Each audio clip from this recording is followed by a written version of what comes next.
Sister Khadija, Assalamu alaikum. Wa alaikum salam. Thank you very much for coming to see us today. Jazakallah. Thank you. I'd love to hear how you made this journey to Islam. Yes, so been on this journey for I think 24 years now. It's coming that MashaAllah. I took my shahada. Was it here in Preston? No, well, I took my shahada here in Preston, but I actually grew up in Chorley, a little village town, just about 30 minutes away, in Chorley. So I grew up in Chorley. There's not many Muslims in Chorley, and this was in the 90s, so there was very little. There was a small Pakistani community, a few Indians, but they stayed to one side of town. So the part of the town that I grew up on was all very English people. My school was completely full English Christians. I think we maybe had one Chinese person in the school. So I didn't mingle with any Muslims. I didn't even know what Islam was growing up. Subhanallah. Or anything like that. And I used to go to a Church of England school, and with the school, you have to go to the church. And when I used to go to the church, I used to learn stories of the prophets. And I wasn't a religious person growing up, but I did like going to the church. I did like learning the stories. And we used to go there for the nativity play and stuff like that. And also in the area that I grew up, it was quite a poor area that I used to live in. But we used to have people coming in who used to take the children to Sunday school as well. So the minibus will come and you'll get on the minibus and you'll go across just like a field kind of thing, but the other area, and you would go to the church and that. But learning all this and going through this stage as a child, I believe that, Allah was with me, and I wasn't a religious person. My family's not religious at all. But through going through the school and going to the church and enjoying having that passion for the stories of the prophets, that's what caught me as a child. We used to go into the school library, and they used to have a Bible, children's Bible with illustrations in. We used to open them up, and we used to, I remember in the middle part there used to be one of Satan. And that's the one picture that used to get us all as kids. We used to go look at it and say, oh, wow, look at this monster, of Satan and that. And who saw him? I know. But we used to, it was something that we was all fascinated in. We must have only been about 8, 9 years old when we used to go into the library to look at this children's Bible and that. And then also when I was in primary school, I used to go to the church for confirmation classes. So they used to get the children to come on a Saturday morning, and we used to go there. They used to bribe us a little bit with fish and chips and a can of Coke. If we'd come, then you get to do this, and you get to play hide and seek and stuff like that. But it was something for the children to do on a Saturday, and that. And it was nice, they used to put videos on of Jesus, and we used to watch it. Peace be upon him, and that's as far as it went. I used to pray to God, like when troubles used to go through growing up, because my mum and dad used to fight a lot. My dad was an alcoholic, and it was hard for my mum. But I always remember praying to God and asking God, to help me, and just make things okay. But that's as far as my faith went. My faith didn't go any further than that, if that kind of makes sense. And you were going through tough times. Going through tough times, but it was funny because I always prayed to God. I never prayed to Jesus. And I would never have said that I was a religious person. Religion, even though I liked the stories of the prophets and I went to church, I would never have classed myself as a religious child or anything like that. My family wasn't religious at all. And then Mum and Dad got divorced when I was about 12 years old. Oh. And did you have other brothers and sisters? I had one sister then. So we had to stay in a refuge And then we moved to the other part of town where the Muslims was. Oh, so And that's when you so this became is acquainted. this is when I kind of just started to be introduced to Islam. And I never knew what Islam was. I used to think it was a bit like Hinduism, you know, lots of different gods and that. Didn't have any interests in it until Though nowadays in school, in religious education, they do teach they do, yes. pupils about And different religions. It's really funny you say that, because in year 7, when I must have been about 11, 12 years old, I've still got it at home, and it's a printout of how Muslims pray. And it has my name on, and it says year 7. And I say, I must have learnt this in school, but I don't even remember learning about it. And that, and then when we moved across town, when we was playing outside and that, I used to play with some of the Muslim children, and then they used to go to madrasa. Oh, we can't play now, we've got to go to madrasa. On Sundays? And no, on Monday to Friday. So after they come back from school? Yeah, so they used to go to madrasa. In the evening, yes. Yeah, and that. So we used to be like, me and my other friend, we used to be like, oh, you know, why do you have to go to madrasa and that? And they used to say little things, you know, about their religion. And that at the beginning, they used to say little things. I remember one thing that one of the girls used to say to us was, and we just used to think it was hilarious, like, don't stand under the tree because the jinns will wee on you. And that was the first thing that I think I remember anyone telling us anything about Islam. I was a bit like, okay. But then I think as I got closer with my friends, the Muslim friends, and they started, and I think the older ones as well. So I must have been about 14 years old at this time. And then somebody told me about the prophets and about what Allah is, who's Allah, and everything, and that it's the same God, and that you've got the same prophets. And I think that is what really caught me. Because you already knew something about the prophets. I knew about the prophets, and I knew about God from my childhood. But then when they told me about Islam having the same God and the same prophets, it just kind of made sense. I don't think there was ever a point of me even questioning it. When I was told about it, it was like, well, yeah, that makes sense. There's God and there's the prophets. And then I was gifted with the Quran. I think I was about 15 years old, and I was gifted to the Quran from one of my friends. And I remember reading it, and I think over that year or so, they'd had Ramadan, and I liked the fact of Ramadan, fasting and everything. And there was something in me that just I just felt like this is a way of life. What this Quran is telling me, and how everything just makes sense. I don't know, in Christianity, it didn't click with me. I didn't find that connection or that belonging to it. But when I found out about Islam, I just felt like, yeah, I want to be a Muslim. Oh, at that young age? At that young age, yeah. And I said to myself, well, if I want to be a Muslim, I have to learn to see whether I can fast. And I think that's what's attracted me as well to Islam, the actions. Because being a Christian, all I saw was the singing in the church or the Sunday school, and there wasn't much more to it.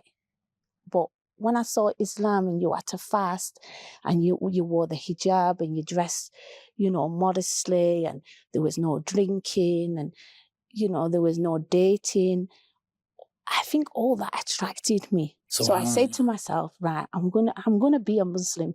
I remember telling my science teacher in year 11, saying to her, I'm gonna be a Muslim. Why did you tell her? Because she had worked in Saudi Arabia. So because she's worked in Saudi Arabia, she knew something about it. And she's like, Julie, you're not going to be a Muslim. And I said to her, I'm gonna be a Muslim. I'm telling you, I'm gonna be a Muslim. And so I used to, when fasting came around, I remember trying to fast and doing the fasting. And it was lucky at that time because it was in the winter months as well. So it was a lot easier. I think if it was in the summer months, I might not have done it. And everything. And I I remember at school, though, I used to get a lot of racist remarks from people in school. Against you? Yeah, oh, Why? you want to be a Paki, Oh, because and of your stuff like this, because association with... people knew that now that I want to be a Muslim. And they, of course, they associate Islam only with the All Pakistanis. yes, because that's all they're used to seeing.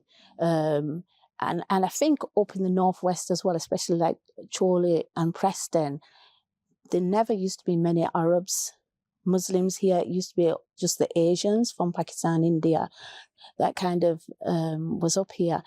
So I used to get that a lot at school and everything. And it was difficult going through school and making that change, because my friends who I was hanging around with, they saw the changes in me and they seemed to think that I was a bit boring now. Oh, you don't want to do the fun stuff now. Come on, let's go and do this and let's go and do that.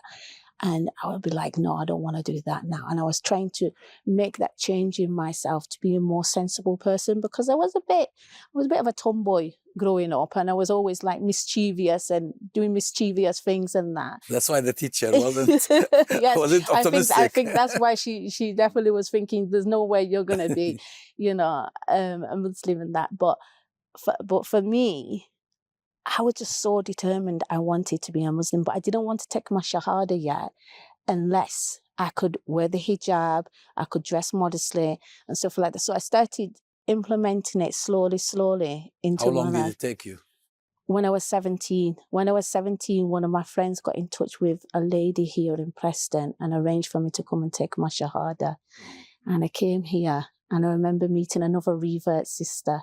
She'd been a Muslim, I think, for about 2 or 3 years, and I met her, and I was so like, wow, there's another revert, because I don't remember at that age ever coming across like somebody who wanted to be Probably a Muslim. you thought you were the first ever. Yeah, and there wasn't internet as well around, so you didn't have that social media of being able to see other Muslims. No networking. No, there was nothing. So all I got to see was that small community in Chorley.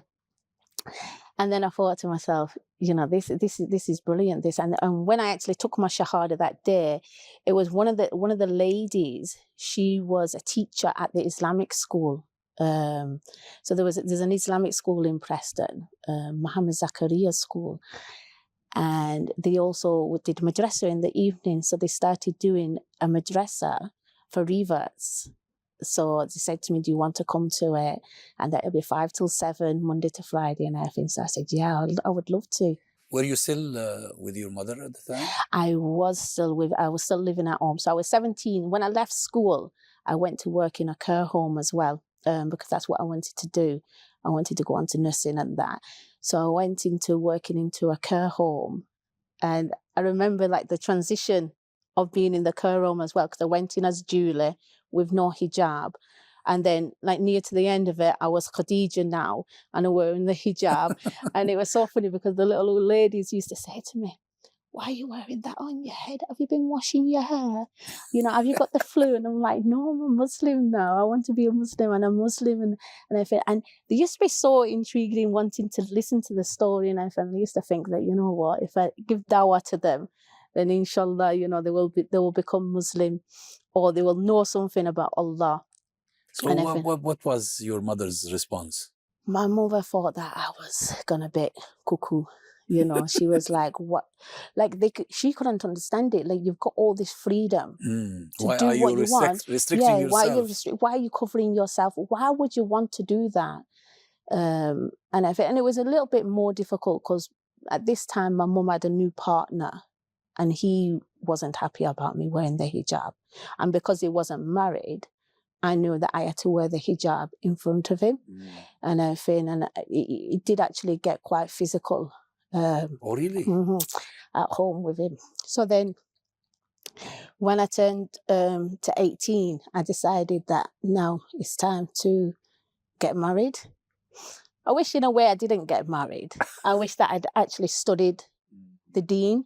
And that, but I think back then it was like, right, you're a Muslim now, come on, you need to get married kind of thing. So I did join a matrimonial magazine again, like there was no internet or anything like that of trying to find someone to marry and everything, and I ended up getting married quite young at 18 years old. Perhaps you also wanted to be delivered from the home environment. Yes, definitely. It was very hard Had being at you home. had you not been treated badly, you might not have No, been I don't compelled to do I this. don't believe I would have.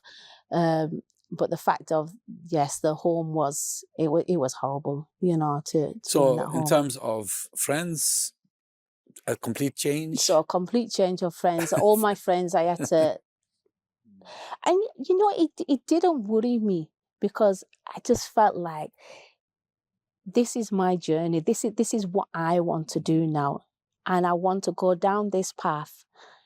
And if you can't be happy for me, then really you're not my friends. The problem is the social lives. Non-Muslims have a pattern of social life that Muslims don't fit in. Yeah. And because you don't fit in, they cannot relate to you anymore. No. And that's exactly what it was, because my friends now are going through that journey of the drinking, it's nightclub life, and that's what they want you to indulge in as well. And when you're saying to them, nah, I don't want to do that, and everything, and I don't think I found it difficult to say no. I think I got to a point in my life before I took the Shahada and that, where it didn't interest me all that no more, which is, like you say, it's amazing, because that's how people see it as freedom and go out and enjoy yourself. And isn't like we had an alternative to go and have fun, because there wasn't anything for revert. I would say the thing that actually got me through it was the fact that I went to the revert classes, and going through the revert classes, I made some really good friends with some of the sisters. Now you belong to a new community. Yes. So I had my own new pack of friends, even though there was a lot older than me. There was one sister I really connected with, and I think she was a good 15 years older than me, and she was a revert. She had a little girl and everything, and we became like that. She was like my big sister, and we used to have our time together, and we used to go to the bookstore in Blackburn and go and get our books, and come back and read our books and just learn together, and that was really nice. Is it easier nowadays for women to convert to Islam, or is I would say so. It is. I would say so, because back then you didn't really have any support from anybody, and even if you did have support, it was like the support to fit into one culture. People expected you to fit into their culture. So for me, I was expected to fit into the Asian culture, and I don't think there was the Muslim culture themselves. There wasn't experience as well in knowing how to bring on a revert and her identity kind of thing. Like I remember being told, like, you can only eat curries and it has to be spicy food and all this. And this is coming from somebody who's never eaten spicy food, because there was no halal shops neither. There was absolutely no halal shops that sold halal English food. Now you can get them all in the shops, English food that's halal. True. And that, but back then you couldn't. And so you had to eat curry. It was either that, or I remember being at home, and when I was at home I had to start cooking my own food, and obviously I was never taught how to cook or anything like that. My mum did it all. So now that she's cooking and I can't eat the food, I have to do that by myself now. So I remember I just used to kind of live on takeaways. If I was impressed and I was okay, I could get a takeaway that was halal. But if I was at home, used to be like pizza or just very basic food, and that you could eat and everything, because you couldn't. There was no shops available for you to get proper food, and you're not gonna cook a big meal yourself when you're only, a young teenager. Yeah, true. How is the revert community at the moment? I mean, I've heard from the brothers that in this mosque in Preston, they're quite involved. There's a lot of reverts now, and it's beautiful, because there's more and more people becoming reavers, I'd say daily. We just had a young sister take Shahada on Saturday. So that was unexpected. Recently? Yeah, just here, on Saturday, yeah. So, alhamdulillah, she was, she's been interested in Islam for some time, she said. And one of the brothers who's a taxi driver spoke to her. She said she was interested into Islam. And he passed me her number. I texted her. She didn't reply back until the Saturday. The Saturday when she replied back, I said to her, we've got to bring a dish. So we do bring a dish here, where we all come together to help each other. And I said, why don't you not come? She said, I would love to do that. I've really wanted to go to the masjid, but I've been too scared to go. So she came. And then I said to her, she was like telling me all this stuff that she was interested in Islam. So I said to her, well, if somebody asked you now what faith you are, what would you say? She said, I will say I don't have one. I said, but you do because you believe in Allah. I said, so what's stopping you from becoming a Muslim? She said, well, I don't know. I just don't know how to do it. I said, well, then you can say your Shahada today if you want to. And she was like, yes, please, I want to say my Shahada. And she's been thinking about it for a while. Yes, she's been thinking it for a few years, actually, she said. Oh, really? We should interview her then. Yeah. Yes, I did ask quite a few sisters, but they was a bit shy, to come and... Well, I think it might be a good idea to send them the playlists. Yes, for, definitely. Previous episodes, and they can see for themselves. Yes. There is nothing really frightening about it. No. And it's a work of dawah. Alhamdulillah. Yes, definitely. And I'm really grateful that you managed to come today. Yes, alhamdulillah. And I would say as well that my mum, today, my mum, inshallah, one day she will become a Muslim, inshallah, because... Is she interested? She is, but it's just, you know what, she always comes to my house, bless her. She's always like, she will always make sure that things are halal for us. Oh. She will make sure it's halal for the children. She always brings gifts on Eid Day and that. And she understands and respects that I'm a Muslim. And she knows that, my faith plays a big part now in my relationship with my mum on honouring her and taking good care of her and everything like that. And she probably can appreciate that. Yeah, I think so. Yes, I think so. She says, out of all my sisters, because I've got another younger sister, she said, out of all of them, you're the one who I can rely on. And, that will come out. So, inshallah. Yeah, because in Islam, the parents come after God. Mm. And whether they are Muslim or non-Muslim, you have to keep taking care of them. Yes, and be definitely. kind to them. And I think that's a beautiful way for parents to see as well, because I know what media says about Islam.